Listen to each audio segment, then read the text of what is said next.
নমস্কার, activities of অর্চক চ্যানেলে আরও এক ভিডিওতে চুঁচুড়া থেকে আপনাদের স্বাগত। আজ আমরা কোথায় যাচ্ছি আপনারা নিশ্চয়ই বুঝে গেছেন।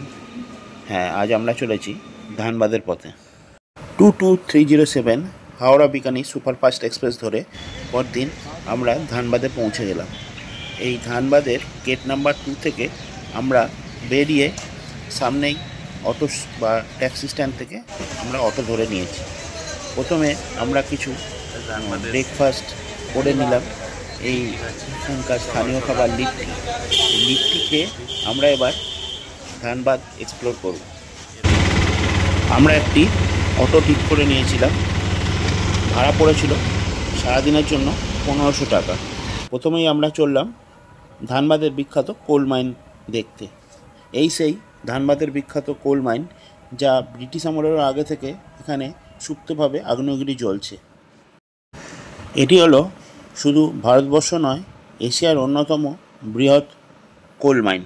চলুন এরপর যাওয়া যাক ধানবাদের বিখ্যাত ওয়াটারফলস ভাতিন্ডা ওয়াটারফলস দেখতে। চলে এলাম ধানবাদের বিখ্যাত ওয়াটারফলস ভাতিন্ডা ওয়াটারফলসে। প্রথমেই বলে রাখি, এখানে পার্কিং ফি গাড়ির জন্য 30 থেকে 50 টাকা মতো করে পড়ে।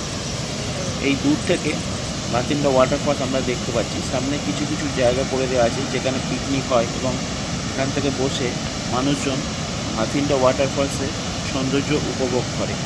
ওপরে একটি শিব মন্দির আছে। যাই হোক, আমরা প্রথমে শিব মন্দির দর্শন করে ধীরে ধীরে ভাতিন্ডা ওয়াটারফলস থেকে এগিয়ে এলাম। এই ভাতিন্ডা ওয়াটারফলস দামোদরী একটা শাখা নদী থেকে সৃষ্টি হয়েছে। প্রচণ্ড জোরে জলের আওয়াজের জন্য হয়তো আমার কথা এখানে ভালোভাবে শোনা যাচ্ছে না।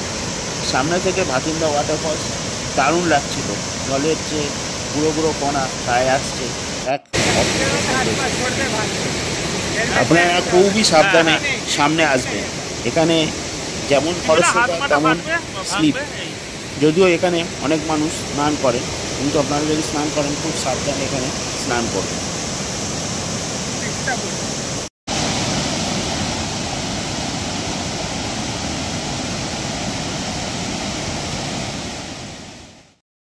ভাতিন্ডা ওয়াটারফলস আমরা দেখে চলে এলাম রামরাজা মন্দির।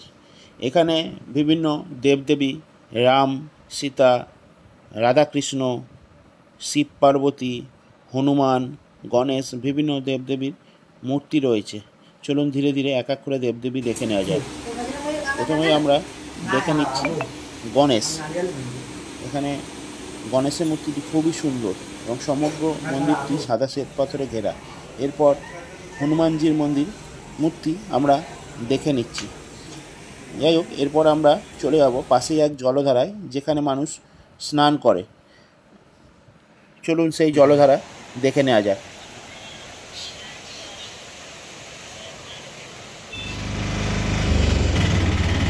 এই রামরাজ মন্দির দেখে আমরা এবার এগিয়ে চললাম তোপচাঁচি লেকের উদ্দেশ্যে। এই সেই বিখ্যাত তোপচাঁচি লেক, যেখানে একসময় বিভিন্ন বাংলা হিন্দি সিনেমার শুটিং হয়েছে। Topchanchi wild life sanctuary.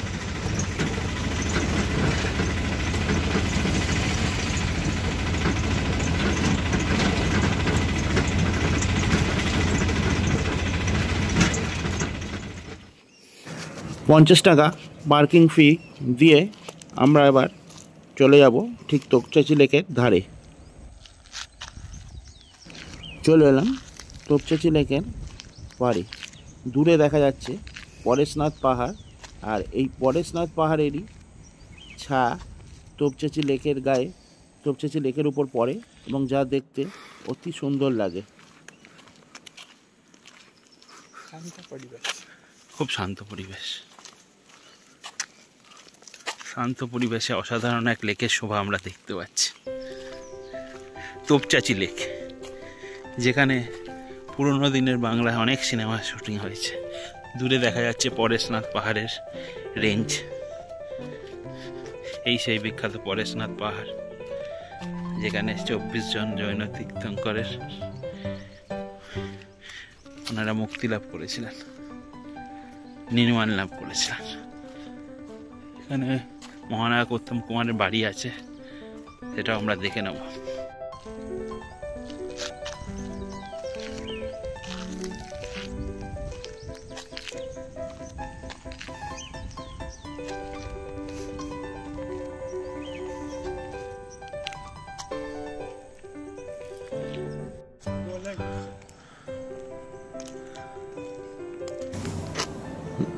এক সময় এই লেকটিকে জলাধার হিসেবে ব্যবহার করা হতো, কিন্তু বর্তমানে তা পরিত্যক্ত হয়ে গেছে।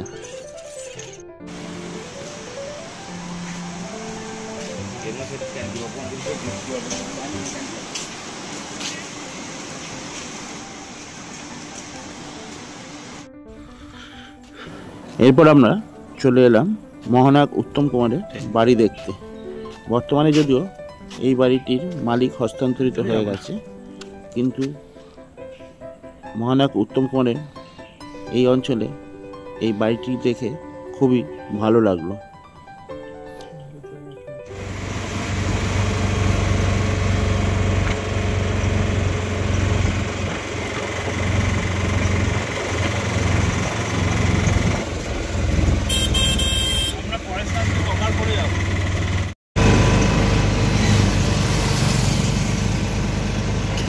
পরেশনাথ পাহাড়কে ডান দিকে রেখে আমরা তোপচাঁচি লেক থেকে চলে এলাম গিরিডি জেলার উশ্রী ফলস দেখতে।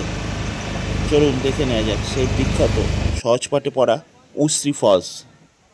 এই উশ্রী ফলস, যা গিরিডি থেকে মাত্র 12 কিলোমিটার দূরে অবস্থিত।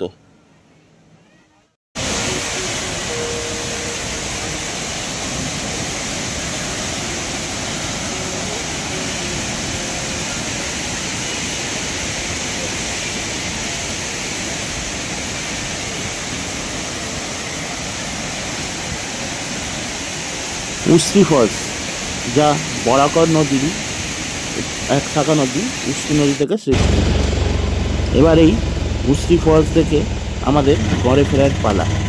এরপর আমরা বিকেল 4:20 ডায়মন্ড ধরে বাড়ি ফিরব। ভিডিওটি কেমন লাগলো আপনারা অবশ্যই কমেন্ট করে জানাবেন, আর নতুন নতুন ভিডিও পেতে অবশ্যই আমাদের চ্যানেলটি সাবস্ক্রাইব করবেন। ধন্যবাদ।